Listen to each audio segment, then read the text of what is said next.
Good morning. पादप श्वसन पाठ चल रहा है और इस लेक्चर में बात करेंगे श्वसन क्रियाधर की। एक लेक्चर पहले भी था क्रियाधर पर, लेकिन बहुत ब्रीफ में था। इसमें थोड़ा सा वो लिख कर डिटेल में, ज़्यादा डिटेल नहीं लेकिन डिस्कस करेंगे श्वसन क्रियाधर कौन है और कैसे वो एनर्जी देते हैं हमें। टॉपिक है आपका श्वसन क्रियाधर।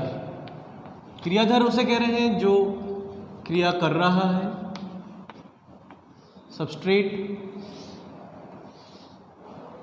निर्माण होता है उत्पाद का, तो क्रिया करने वाले क्रियाधर हैं और जो निर्माण हो रहा है वो उत्पाद है। उत्पाद आप लोगों को पता है, उत्पाद क्या है? इसका एनर्जी है, ऊर्जा है, CO2 H2O है, यही तो उत्पाद है। श्वसन का उत्पाद क्या है? जो श्वसन है उसके अंदर हम ग्लूकोज को तोड़ रहे हैं, ग्लूकोज का ब्रेक डाउन हो रहा है, ग्लूकोज के विघटन से, उसके टूटने से निर्माण होता है पायरुविक अम्ल का।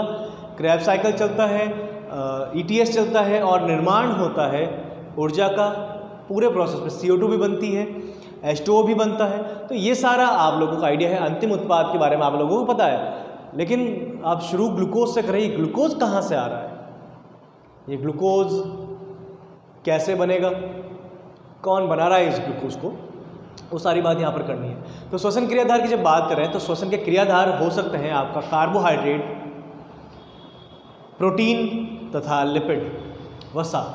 तो तीन ऐसे सब्सटेंस है, तीन ऐसे उत्पाद हैं या क्रियाधारी कहेंगे इनको, जो आपको एनर्जी दे सकते हैं। आपके फूड के अंदर, आपके भोजन के अंदर ये उपस्थित होते हैं, आपके भोजन में उपस्थित हैं और आपको एनर्जी देंगे।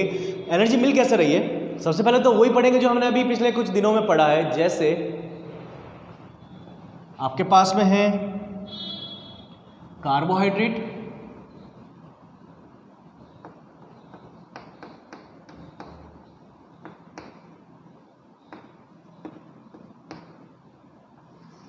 आपके पास कार्बोहाइड्रेट है फूड के अंदर, भोजन में बात कर रहा हूँ। हमारे भोजन के तीन मेन प्रोडक्ट या कह सकते हैं ऐसे सब्सटेंस जो हमारे भोजन में उपस्थित होने ही चाहिए। अगर ये तीन नहीं है तो हमें कुपोषण हो सकता है, हम कुपोषण के शिकार हो सकते हैं। तो ये तीन जो सब्सटेंस हैं, प्रोटीन, कार्बोहाइड्रेट, लिपिड। लिपिड यानी वसा, लिपिड को वसा कहते हैं। तो प्रोटीन है, कार्बोहाइड्रेट तथा वसा, ये तीनों हमारे भोजन में होने चाहिए। इसके अलावा और भी कई चीज़ें होती है, लवण भी होते हैं, जल भी होता है, विटामिन भी होते हैं, तो अलग अलग चीज़ें होती है, लेकिन ये तीन तो मेन होने चाहिए और इन्हीं से हमें ऊर्जा प्राप्त हो सकती है। लेकिन इनका काम सभी का ऊर्जा देना नहीं है, ऐसा नहीं है इनका काम ऊर्जा देना ही है, लेकिन ऊर्जा ये दे सकते हैं। कैसे? जब हम बात करें कार्बोहाइड्रेट से, तो कार्बोहाइड्रेट से निर्माण होगा हमारे आहार नाल के अंदर। ये हमारे आहार नाल में ही होता है। तो हमारे आहार नाल के अंदर कार्बोहाइड्रेट से निर्माण हो जाएगा ग्लूकोज का।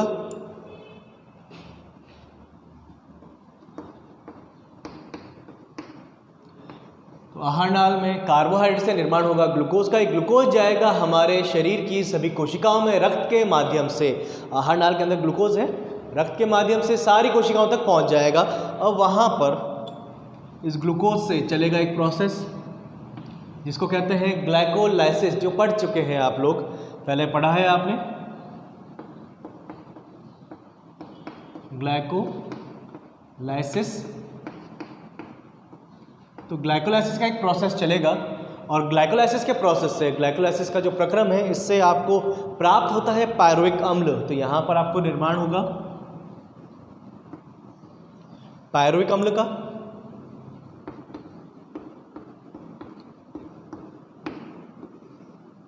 आपको यहाँ प्राप्त हो चुका है पायरुविक अम्ल।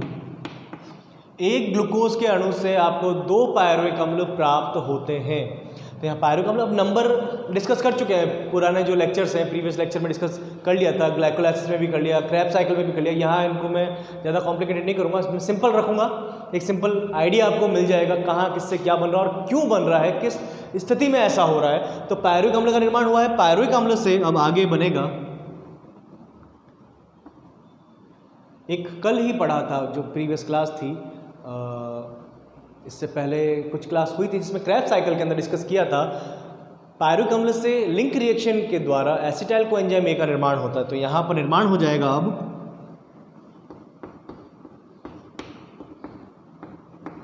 Acetyl coenzyme A. तो एसिटाइल कोएंजाइम ए का निर्माण यहाँ पर हो जाएगा। ये एसिटाइल कोएंजाइम ए का निर्माण हुआ है। अब ये प्रवेश करेगा माइटोकॉन्ड्रिया के मैट्रिक्स में, जहाँ चलेगा इससे क्रेब्स चक्र। तो अब आपको चलाना है क्रेब्स चक्र।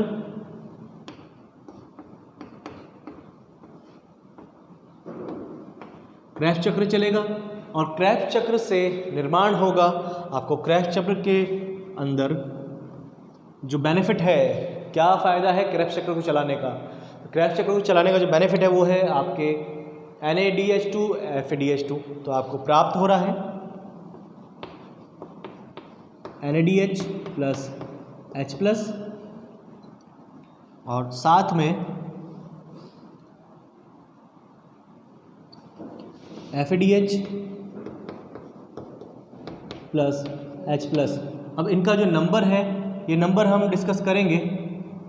इनका जो नंबर है उस नंबर को हम डिस्कस कर चुके हैं पहले जो लेक्चर थे, जैसे ग्लाइकोलाइसिस और क्रेब्स साइकिल वहाँ डिस्कस कर चुके हैं इसको। तो यहाँ ज़रूरत नहीं है इनको डिस्कस करने की। अब लास्ट स्टेप की बात करें तो इससे आगे का जो प्रोसेस है, यहाँ निर्माण होता है ETS का, इलेक्ट्रॉन ट्रांसपोर्ट। निर्माण ATP का होगा, लेकिन किस प्रोसेस के थ्रू? ETS के थ्रू, इलेक्ट्रॉन ट्रांसपोर्ट चेन और इलेक्ट्रॉन स्थानांतरण भी कह सकते हैं इसको हिंदी में अगर कहें तो। इलेक्ट्रॉन ट्रांसफर, इसको स्थानांतरण कह सकते हैं, इलेक्ट्रॉन स्थानांतरण श्रृंखला या तंत्र। तो यहाँ पर अब निर्माण हो जाएगा। जो प्रोसेस चलेगा वो प्रोसेस है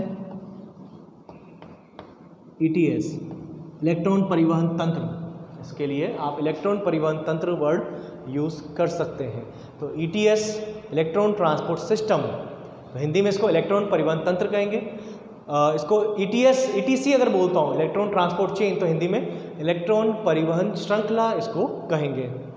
तो ये सिंपल सा प्रोसेस है जब आपको एनर्जी ऑब्टेन हो रही है, और ETS जब चलेगा तभी आपको एनर्जी मिलेगी। अगर ETS नहीं चलेगा तो आपको एनर्जी नहीं मिलेगी। आपको ETS को चलाना ही पड़ेगा एनर्जी लेने के लिए।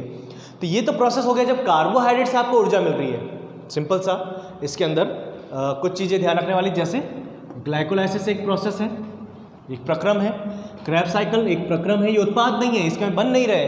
ग्लूकोज बन रहा है, पायरुवेट अम्ल बन रहा है, एसिटाइल कोएंजाइम में बन रहा है, ये सब बन रहे हैं, लेकिन ये एक प्रक्रम है, ये भी एक प्रक्रम है, और ETS भी एक प्रक्रम है जो यहाँ पर चल रहा है। तो आपको ये ध्यान रखना है कि प्रक्रम कौन से हैं। ये तो हो गई नॉर्मल कंडीशन की बात। जब आप नॉर्मल बैठे हैं, घूम रहे हैं, चल रहे हैं, सो रहे हैं, किसी से बात कर रहे हैं, बैठे हैं, टीवी देख रहे हैं, पढ़ रहे हैं, तब आपकी बॉडी में ग्लूकोज से ऊर्जा का निर्माण होगा। इस तरह से यही पढ़ा है पिछले कुछ दिनों में।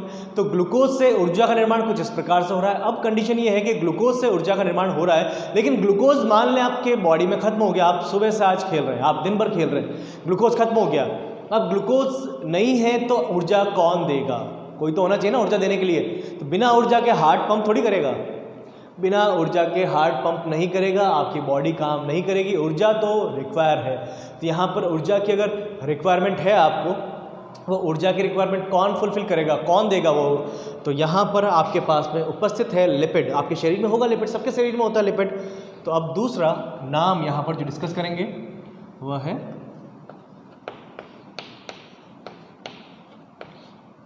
लिपिड, या इसको वसा भी कह सकते हैं। जिस प्रकार कार्बोहाइड्रेट का अंतिम उत्पाद ग्लूकोज है, कार्बोहाइड्रेट का अंतिम उत्पाद हमारे शरीर, हम जो भोजन कर रहे हैं उसमें कार्बोहाइड्रेट है, हमारे आहार नाल में उस कार्बोहाइड्रेट से निर्माण हो रहा है ग्लूकोज का। इसी प्रकार इसका लिपिड का अंतिम उत्पाद क्या है? तो लिपिड का जो अंतिम उत्पाद है वो होंगे ग्लिसरॉल तथा वसीय अम्ल। तो यहाँ पर निर्माण होगा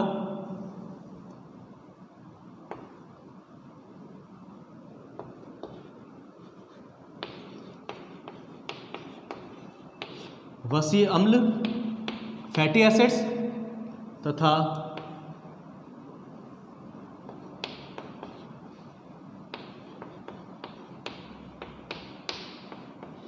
ग्लिसरॉल।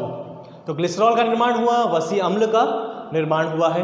अब ये ग्लिसरॉल और वसी अम्ल क्या करेंगे, ऊर्जा कैसे देंगे, इनसे कैसे ऊर्जा मिलेगी, ये प्रवेश करते हैं ग्लाइकोलाइसिस में और ऊर्जा देने का कार्य करेंगे। सिंपल सा मैं कुछ इस तरह से इसको शो कर सकता हूँ, इस तरह से इसको बता सकता हूँ कि यहाँ पर ये आपके ग्लाइकोलाइसिस में प्रवेश करेंगे और निर्माण करेंगे, फिर आगे का प्रोसेस वही चलेगा, कहीं पर भी एंटर करें लेकिन प्रोसेस वही चलेगा और निर्माण हो जाएगा ऊर्जा का। ETS लास्ट प्रोसेस है जहाँ पर NADH2 और FADH2 से ऊर्जा का निर्माण किया जाता है, इनको कन्वर्ट किया जाता है, इस तरह से आपको ऊर्जा प्राप्त हो जाएगी। ये कब होगा, जब आपके बॉडी के अंदर ग्लूकोज नहीं है और आप कोई फिजिकल एक्टिविटी कर रहे हो, आप दौड़ रहे हो, आप खेल रहे हो, कोई भी फिजिकल एक्टिविटी, चाहे स्विमिंग है या और कुछ भी है, फिजिकल एक्टिविटी होनी चाहिए। अब प्रोटीन से भी मिलती है, कैसे, लिपिड है, लिपिड के साथ में अब लेते हैं, बात करते हैं प्रोटीन की। तो आपके पास में अब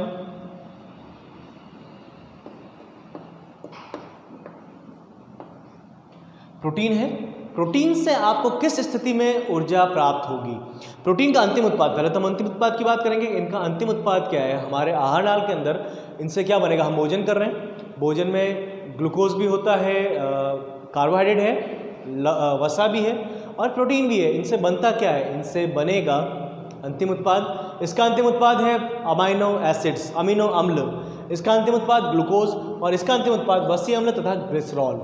सेम कंडीशन है यहाँ पर, इसका अंतिम उत्पाद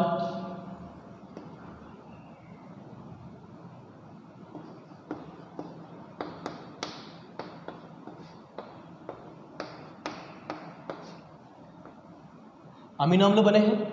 यहाँ अमीनो अम्लों का निर्माण हुआ और ये अमीनो अम्ल अब आगे प्रवेश करेंगे ग्लाइकोलाइसिस के अंदर और सेम प्रोसेस चलेगा और आपको ऊर्जा मिल जाएगी। लेकिन ये ऊर्जा मिलती कैसे, कब इससे मिलेगी और कब इससे मिलेगी, ये कैसे पॉसिबल है? ऐसा तो नहीं है ना कि कभी हुआ ऐसा इससे मिल गई, कभी हुआ ऐसा इससे मिल गई। एक सिंपल सी कंडीशन, जब आप लोग डाइटिंग कर रहे हैं, तो डाइटिंग करने से पतले होते हैं क्या? डाइटिंग करने से अगर वेट लॉस होता, वजन कम होता, इसका मतलब क्या हो रहा है, जो हमारे शरीर में वसा है वो पिघल रही है, उससे हमें ऊर्जा प्राप्त हो रही है। लेकिन ऐसा नहीं है ना, जब आप डाइटिंग करते हैं तो आपको कमजोरी आ जाती है।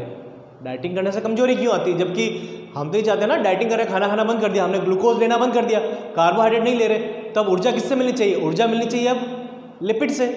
लेकिन जबकि होता क्या है, प्रोटीन से ऊर्जा मिलना स्टार्ट हो जाती है। हमारी सेल्स, हमारी कोशिकाएं अब प्रोटीन को तोड़ती है जो कोशिकाओं में उपस्थित है, काम लाइसोम की हेल्प से भी होता है और वहाँ पर ऊर्जा प्राप्त होगी हमारे कोशिकाओं को। तो अमीनो अम्ल अब ऊर्जा देंगे हमें किस प्रकार से, कुछ इस तरह से।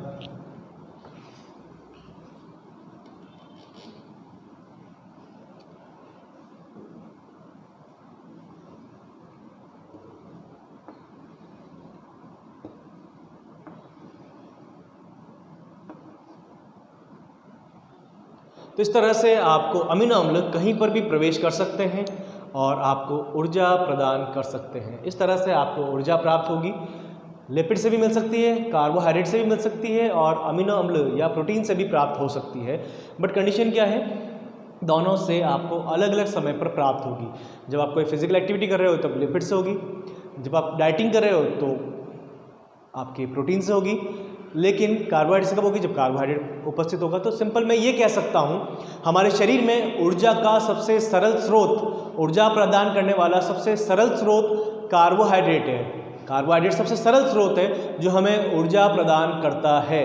तो अगर कार्बोहाइड्रेट उपस्थित है तब तो ये दोनों काम ही नहीं आएंगे, और जब कार्बोहाइड्रेट उपस्थित नहीं होगा उस स्थिति में हमें बाकी के काम लेने पड़ेंगे। और वो दो स्थिति कौन सी हो सकती है? जब आप फिजिकल एक्टिविटी कर रहे हो, आप शारीरिक श्रम कर रहे हो, आप परिश्रम कर रहे हो, दौड़ रहे हो, खेल रहे हो, भाग रहे हो, कुछ भी कर रहे हो, लेकिन कुछ कर जरूर रहे हो, तो उस कंडीशन में आपको लिपिड से ऊर्जा मिल जाएगी। लेकिन आप डाइटिंग कर रहे हो, कुछ नहीं कर रहे, खाली बैठे हो कि पतले हो जाएंगे, तो फिर कुछ ऐसा होगा, आपको ऊर्जा प्राप्त होगी प्रोटीन से, और आपके शरीर के ही प्रोटीन है, कोशिकाओं के प्रोटीन है।